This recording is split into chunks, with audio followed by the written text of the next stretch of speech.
Welcome to Eviliv3, a celebration of my favorite tabletop role-playing games. This is a sister channel to Eviliv3. Subscribe if you're new to the channel because today we are continuing our In Nomine series with this episode, a reading of A Man of Wealth and Taste. Angels in the Architecture.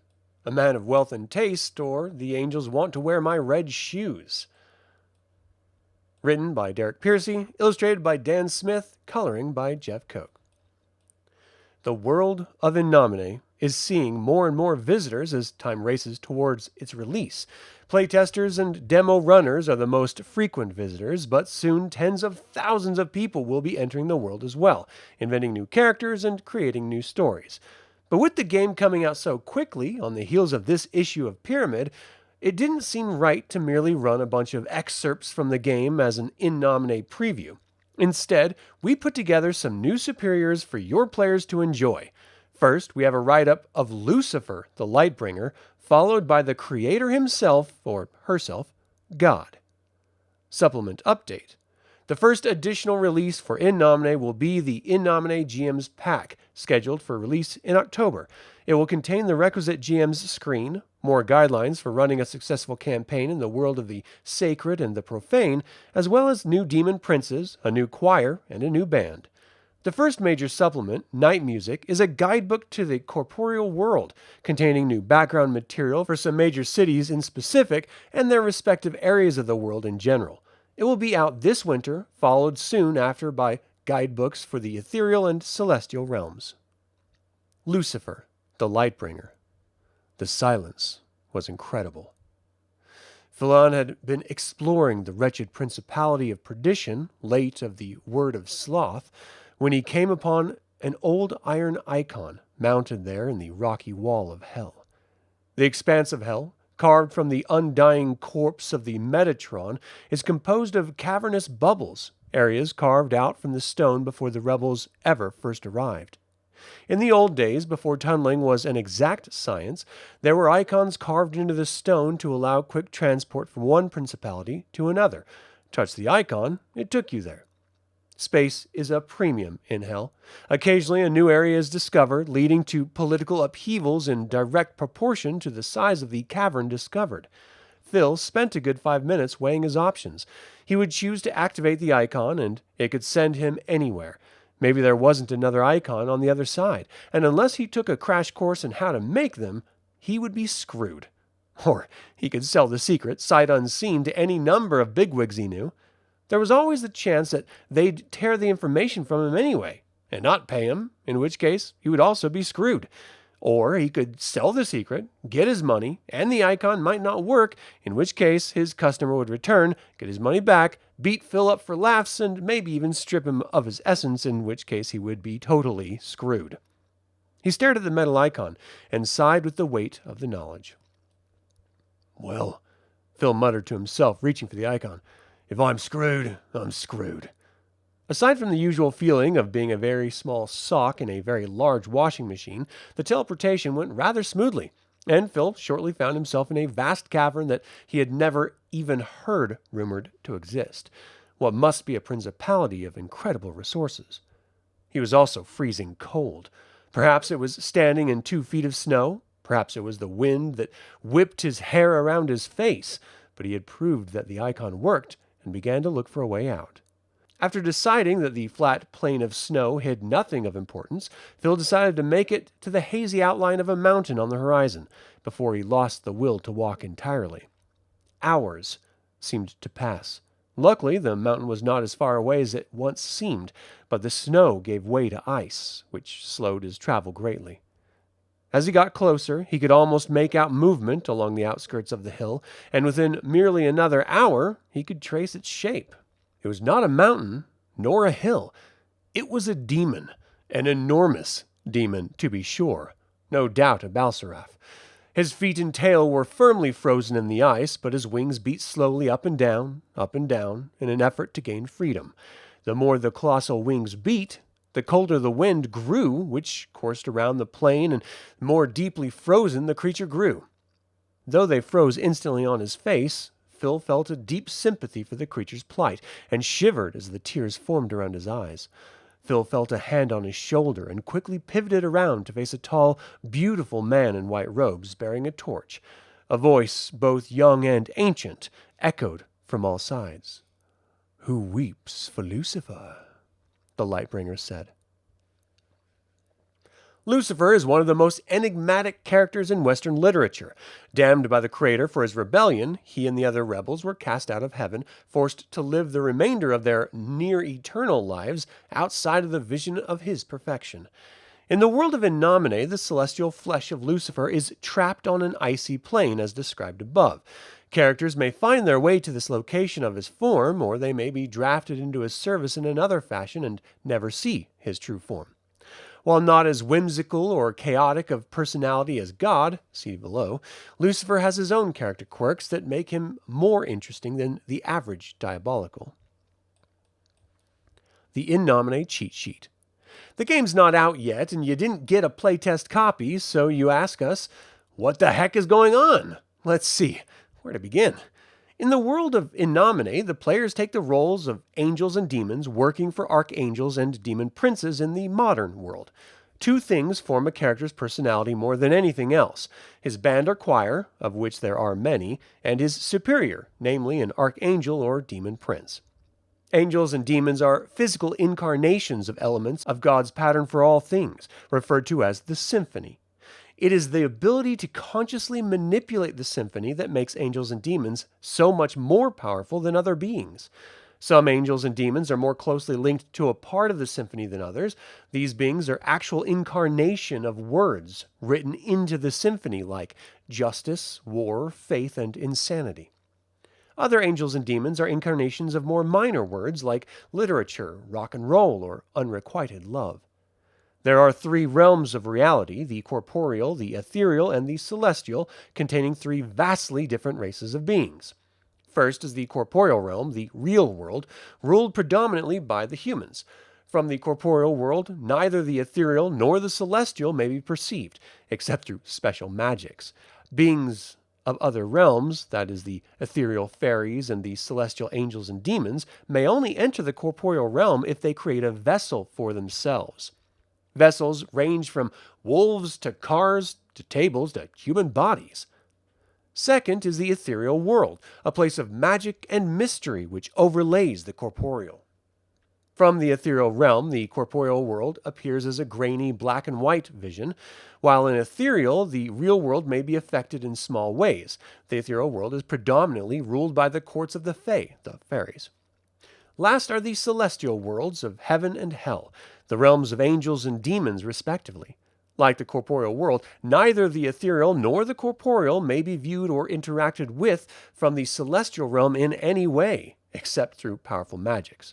Celestials may travel from one realm to another freely, while other beings must find gateways of some kind. Lucifer always presents himself as formally as possible, never allowing himself to fall into a conversational tone with his servants. Also, he treats failure severely, but rewards minimally. Truth be known, he is painfully aware of his incredible power of all other demons and wishes to avoid appearing to be bribing them into liking him. There are some things that Lucifer cannot be seen doing himself for political reasons. It is doubtful that even if all the princes somehow aligned together that they could defeat the Lightbringer, but Lucifer has never been one to play odds he wasn't sure about.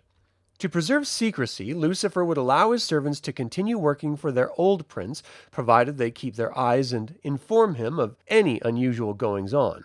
Specifically, the Lightbringer would have several reasons for wanting to become a patron to a PC. Favor.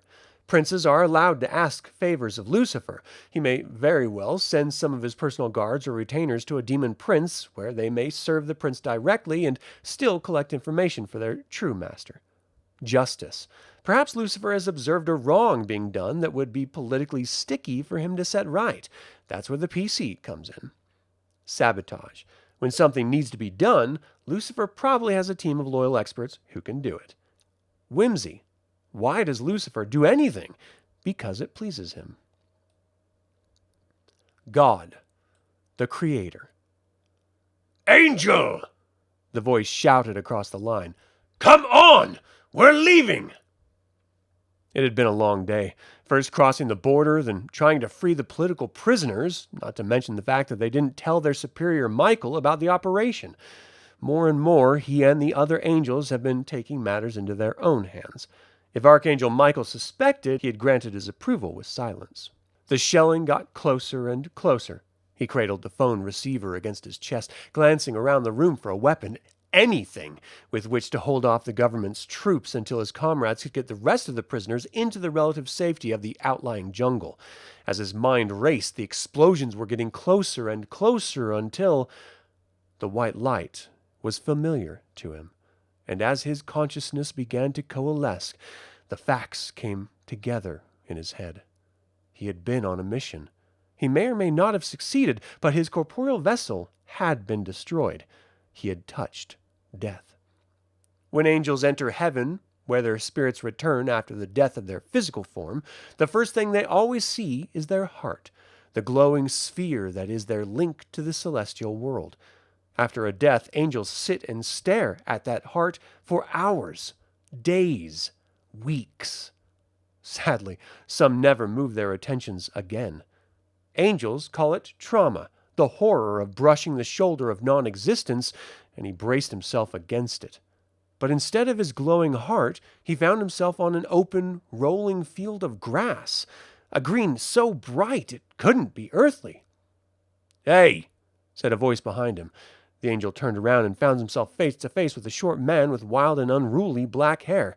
A waterfall of features fell down the man's face. Huge bushy eyebrows rested atop dark plastic glasses, which in turn straddled a great lump of a schnoz, which mounted a dark stain of a mustache, which gently straddled a wry grin, clenching a sour-smelling cigar.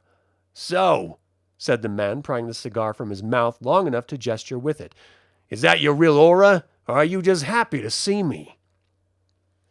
In the basic book, the Creator is discussed in limited detail. The PCs are expected to deal with all greater aspects of the divine through their Archangel, as interacting with individual angels is too much micromanagement, even for God. God may appear to players in a variety of different fashions and display many different facets called aspects of his character. The one common theme through most aspects is a light sense of humor and a deep and abiding love for his creation. Aspects.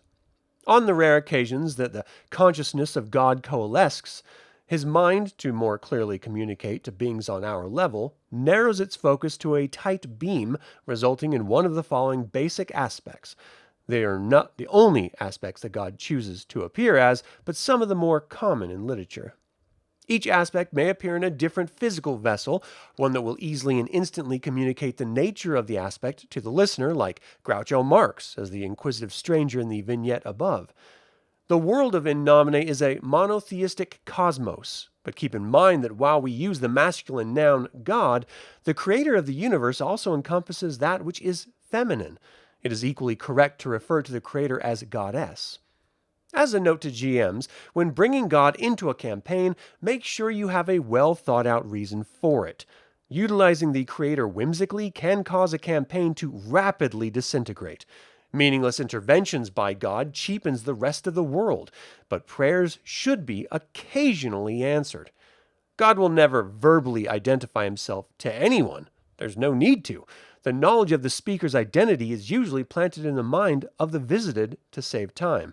Regardless of which aspect the player is being visited with, he will retain all memories of God's previous dealings with the character.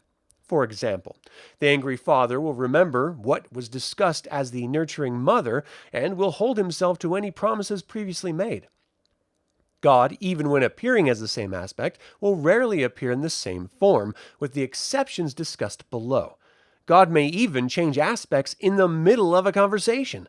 For example, if the helpful companion begins to feel taken advantage of, the destructive mother may emerge, etc. It can't be stressed enough. GMs, use discretion.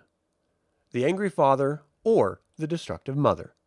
These are the most common aspects of God presented in the Torah and are frequently referred to as the Old Testament God.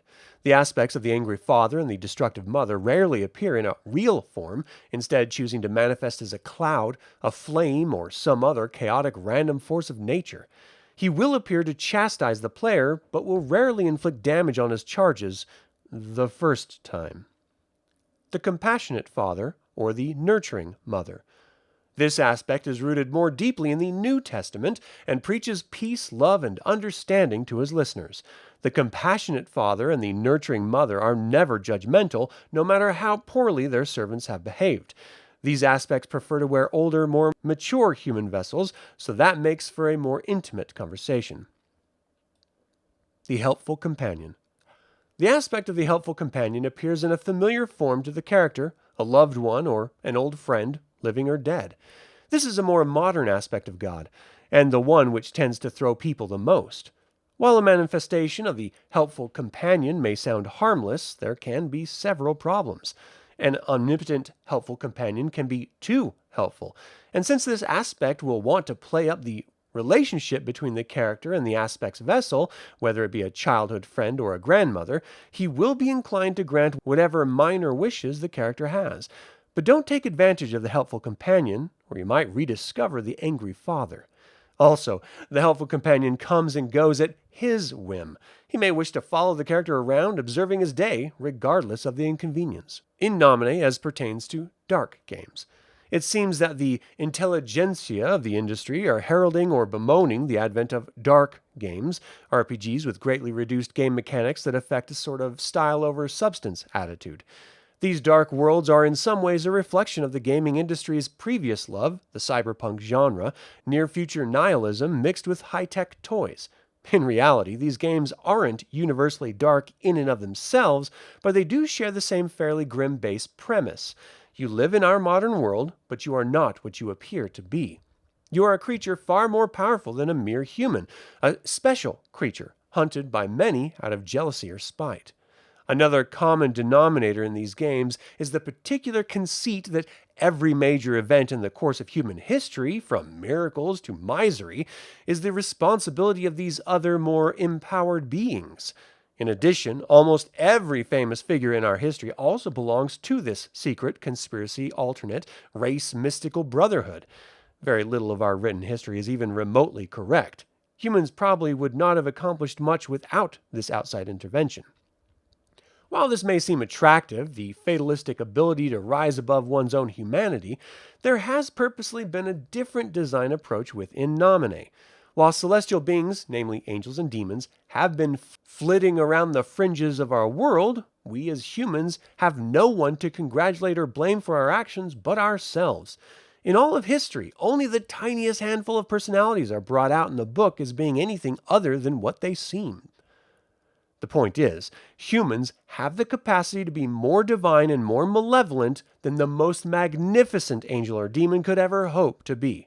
Humans, though bound to their flesh in the corporeal world, rise above and sink below themselves daily and perpetuate acts of selfishness and selflessness unimaginable to the celestials.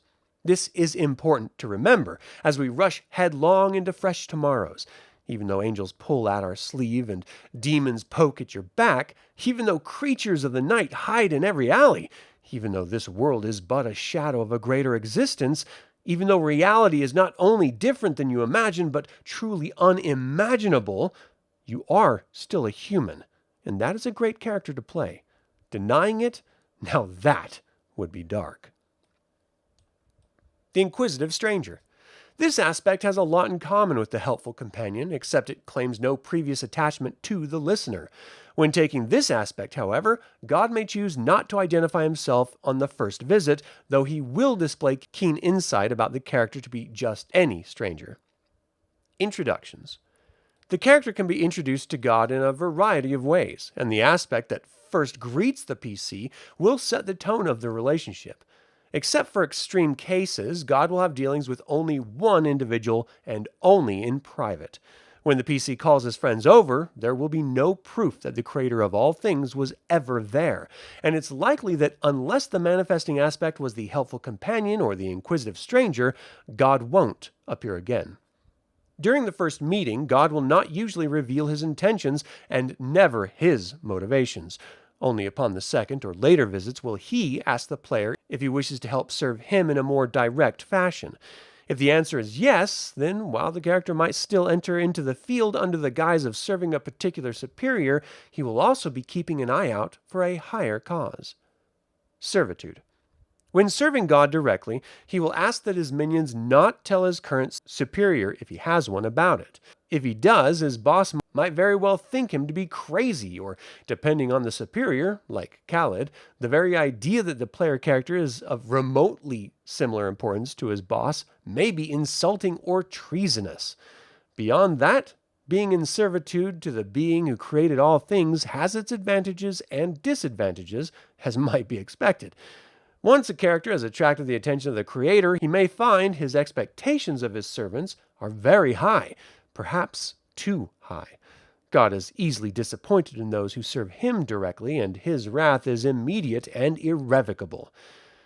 Being on the good side of the creator does more than get you to the front of the line at the bank. God is very liberal with essence, and pleasing him will bring extravagant rewards.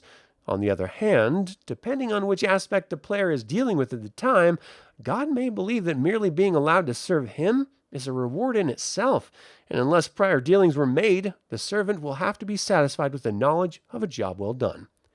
Integrating either the Lightbringer or Creator into a campaign can be touchy at best, but with characters who are willing to work with you, GMs will find it fascinating, though perhaps strangely disconcerting.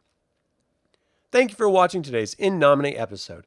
Subscribe and ring the bell if you're new to the channel. Don't forget to click the like button and comment to let others learn about this award-winning role-playing game and this channel. And as always, remember that evil spelled backwards is live. So get out there and be evil.